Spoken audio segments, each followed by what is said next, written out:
Thank you so much, Archie. What a great evening. We're all honored. Thank you. Funny story, Archie, early 80s, he's with Ohio State, coming in to play at Iowa. I'm a young graduate assistant in Hayden Fry, on Hayden Fry's staff. And Hayden, on a Thursday meeting, maybe Friday morning, can anybody, of course, our regular staff can't do this, but he's asking all us young guys. I'm a GA. I'm like 21, 22 years old. Can somebody take Archie Griffin to the fight tonight? He wants to go see Marvin Hagler and Sugar Ray fight. I'm a huge fight fan. I'm like, and I'm from Ohio. Archie? I said, I'll take Archie. We had a great time, great fight. Love it. So thank you, Archie, and the College Football Hall of Fame Committee for asking me to make a few comments here tonight on behalf of the 2020 and 2021 inductees. It's really, truly an honor with so many great players and coaches up here tonight. So to begin, on behalf of these two great classes, I want to thank the National Football Foundation for recognizing all of us coaches and players as among the best in college football, and for enshrining us into the College Football Hall of Fame here tonight. I'd also like to thank the National Football Foundation for your continued commitment to advancing the game of football. Your mission of promoting and advancing amateur football to develop the qualities of leadership, sportsmanship, competitive zeal, and the drive for academic excellence in America's young people might be more important now than ever. Congratulations to the scholar athletes recognized here this evening. You represent great achievements and great promise for the future.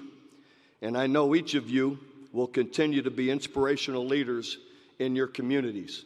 And a special recognition to Brady White for the Campbell Award winner for 2020, and Charlie Kolar, right out of Norman, Oklahoma, the 2021 Campbell Award winner. You're the best, Charlie. Appreciate you. He single-handedly almost beat Oklahoma this year. Congrats, Charlie. I would also like to congratulate my fellow coaching inductees tonight, Dick Sheridan and Andy Talley and Rudy Hubbard. Billy Graham once said a coach will impact more young people in a year than the average person does in a lifetime. Isn't that so true? That is a heavy responsibility, but I think we can all agree it's the most fulfilling aspect of what we do as coaches. The opportunity to positively influence our players throughout their careers and to help equip them with the skills needed to be successful both on and off the field. It's an honor and a privilege to coach these young men. And it's really what makes it all worthwhile.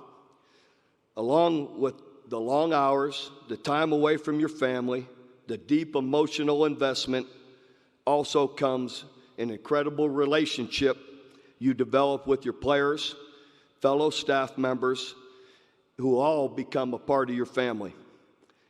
It's because of all those relationships I've always felt when I was coaching, it's like I never worked a day in my life. Never worked a day in my life. I remember coming back from a job fair at the Union in college. I'm a marketing major. I'm a senior. I got that football neck. I go to the interview. I can't button my top button. Sloppily tied tie. I didn't do very well in my interviews. I go back to the coaching office, and I see my defensive coaches, Barry Alvarez and Dan McCarney. Barry, a College Hall of Famer also. And they're laughing at me. They're like, what the heck have you been doing? I told them I was at the job fair. They said, you need to just stick around here and coach. That was the beginning of my coaching career. Thank you, Barry's here. Love you. Dan McCarney, dear friend. And thankfully, it didn't take a lot to talk me into coaching. But we talked about these two classes that we're in. These men up here represent the very best in college football. I think I can speak for all of us that our journey here was not completed alone. No one gets to this dais without an extensive support system through the years. Our families, our former teammates and coaches, our assistant coaches, our support staffs, all of these remarkable people have played a different roles in our success. Some are in the spotlight with us, and some behind the scenes. Some of them in the form of a kind word of encouragement, and some of them in the form of some tough love. My first year at Iowa, I wanted to leave. I wanted to transfer. If there was a transfer portal, I'm in it. Fortunately, there wasn't. But I was a fish out of water, terrible experience. And I went home, and I'm helping my dad clean up the yard. And, you know, it was Thanksgiving, end of the semester. I'm already convinced I'm not going back. And I brought it up one too many times. Helping my dad clean the yard, neighbor come over, and I started telling him about it. And that might have been the fourth time my dad had heard it, and he hadn't said a word. He was my family's here, man of few words. Fortunately for me, he let the guy leave, and I got it. And I got it good. I got a kick in you know what, and some choice words and some tough love.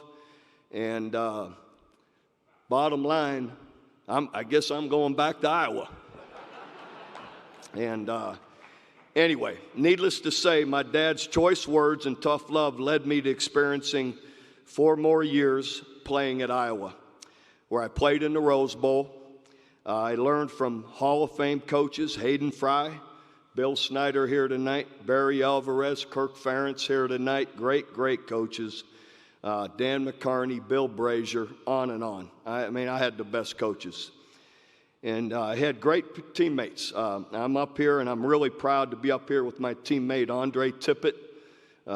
Tip, that front seven of ours, 81. We hadn't been to a bowl game in 19 years.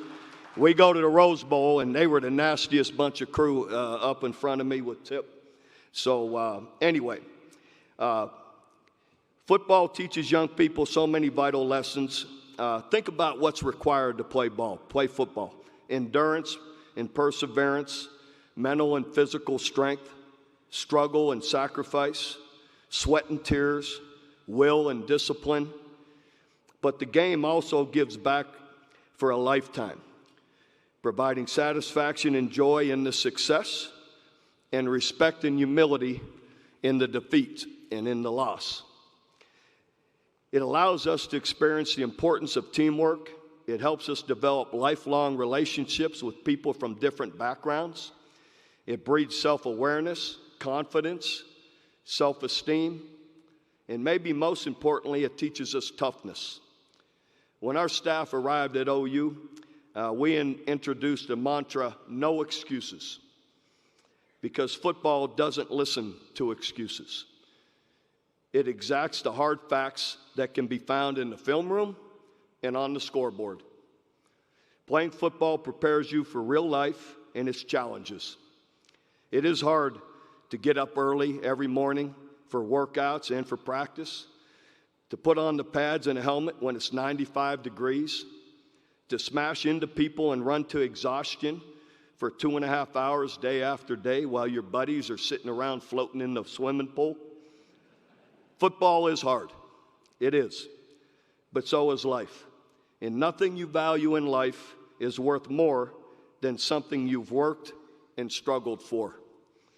Football teaches this. We're living in a world right now that is divided in so many ways. But the beauty of football is the way it connects us. Our team is created by combining the strengths in our differences as well as the things we have in common. And our success is found in reaching our goals together. Yes, the sport gave and taught us so much. It pours into us, and it never stops. It remains as relevant after you stop coaching and playing as it did the first day you strapped on a helmet. That's the irony for all of us inductees here tonight. Tonight we are celebrated for what we gave to the game, and we are grateful, beyond grateful. But the truth is that we stand here in complete and utter default on a debt to football that we can only repay by how we live our lives after the game is over. Being inducted into the Hall of Fame class is an incredible honor and is now part of our legacy. Yet, the legacy we leave is the life we lead. We live our lives daily. We leave our legacy daily. On or off the field, the people we see, the decisions we make, and the actions we take, they are ultimately what tell our story. Calvin Coolidge said it the best. Calvin Coolidge said it well. No person was ever honored for what he received. Honor has been the reward for what he gave. So let us all give back and continue to honor the awesome game of football by living lives that exemplify all that we've learned from it. For it's not titles that honor men, but men who honor titles. And I thought Peyton Manning said it the best a while back: God bless football. Thank you.